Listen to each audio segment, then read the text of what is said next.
শুনুন, 100 দিনের কাজ ওরা করেনি 2 বছর, টাকা দেয়নি 1 পয়সা। যারা কাজ করেনি তাদেরও দেয়নি, করেছে যারা। তা সত্ত্বেও 100 দিনের কাজ যখন করত, গড়পড়তা 35-40 দিন হতো।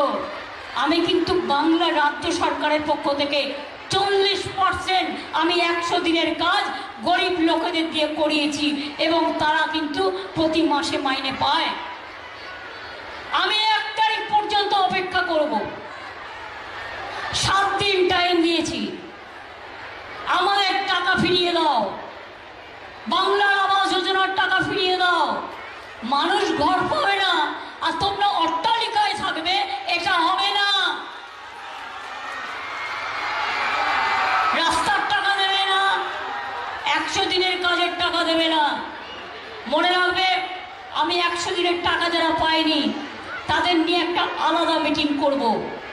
আর 11 লক্ষ অলরেডি ক্লিয়ার করার পরেও গ্রামীণ আবাস যাদের দেওয়া হয়নি তাদের নিয়ে এখন একটা মিটিং করব, করে আমি তারপরে যা বলার বলবো।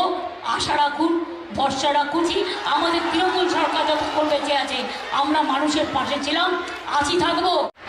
মনে রাখবেন, আপনাদের হেল্প করি আমরা, কাজ করে দিই আমরা, মেলা করে দিই আমরা, কর্মতীর্থ করে দিই আমরা, ব্যাংক লোন করে দিই আমরা।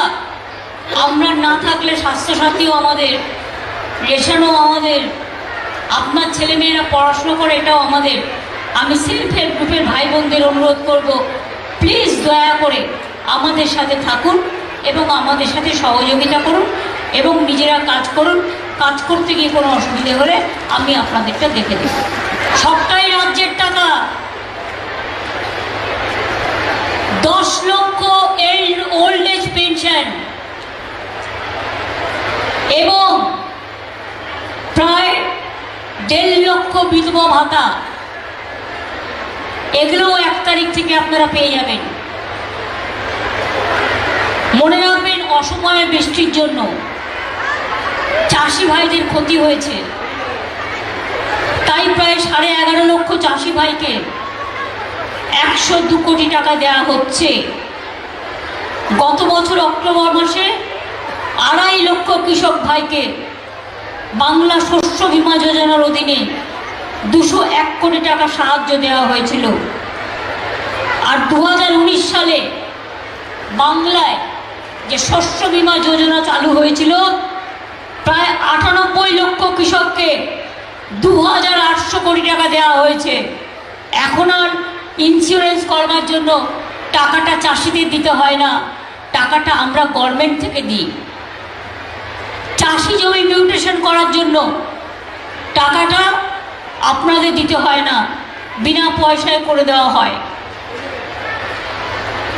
1 তারিখ থেকে আরও 7,000 মানবিক ভাতা পাবেন।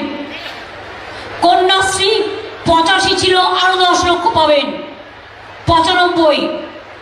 রূপশ্রী, এই যে দেখলেন একটু মেয়ের বিয়ে হয়ে গেছে, আমি একটা বেনারসি দিলাম। বিয়েতে আমরা 25,000 টাকা করে দিই। যারা গরিব, যারা বিয়ের জন্য অসুবিধে হয় অ্যাপ্লাই করে, তাদেরও আমরা 25,000 টাকা করে দিই। আর কন্যাশ্রীর মেয়েরা পড়াশুনো করলে 18 বছর যখন হয়, যদি সে বিয়ে না করে পড়াশুনো করে, সে আলাদা 25,000 টাকা পায়, প্লাস কলেজে পায়, স্কুলে পায়, ইউনিভার্সিটিতে পায়। সংখ্যালঘুরা ঐক্যশ্রীতে পান। মনে রাখবেন, 3.5 কোটি টাকার বেশি, 3.5 কোটির বেশি লোককে ঐক্যশ্রী স্কলারশিপ দিয়েছি, সেন্ট্রাল গভর্নমেন্ট বন্ধ করে দিয়েছে।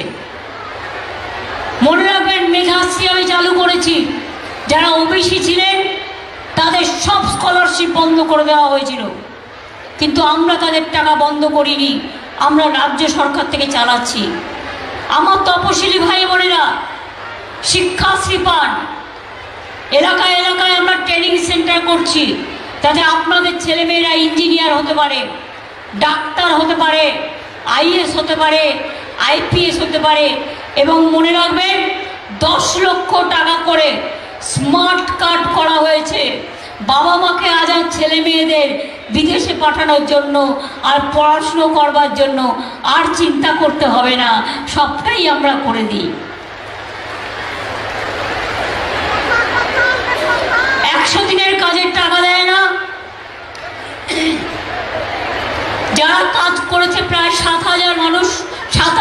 টাকা তাদের পাওনা আছে। আমি 3 থেকে 4 বার প্রধানমন্ত্রীর সাথে দেখা করেছি, এটা আমাদের টাকা। বাংলার আবাস যোজনা আমরা অর্ধেক দিই, ওরা অর্ধেক দেয়। সেই টাকা থেকেও বাংলা থেকে জিএসটি থেকে তুলে নিয়ে যায়। 2 বছর ধরে দিচ্ছে না। গ্রামীণ রাস্তার টাকা দিচ্ছে না। আমি আগে 1 লক্ষর ওপর রাস্তা করেছি। কিছুদিন আগে পথশ্রী আরো পথশ্রী 2 12,000 রাস্তা করেছি। পথশ্রী 1-এ 25,000 করেছি। এখন আবার দিয়েছি, আরো 12,000 গ্রামীণ রাস্তা হবে পথশ্রীতে। আমি আপনাদের বলি, রাজ্য জুড়ে বাংলা সহায়তা কেন্দ্র চলছে। যদি কাস্ট সার্টিফিকেট নিয়ে কারো কোনো গ্রিভ্যান্সেস থাকে, 12 তারিখ পর্যন্ত পোলিং স্টেশনে অফিসাররা আপনাদের কাছে যাচ্ছেন। আমি পঞ্চায়েতকেও থাকতে বলবো, বিডিওদেরও থাকতে বলবো, তারা এই ব্যাপারগুলো সমাধান করবে।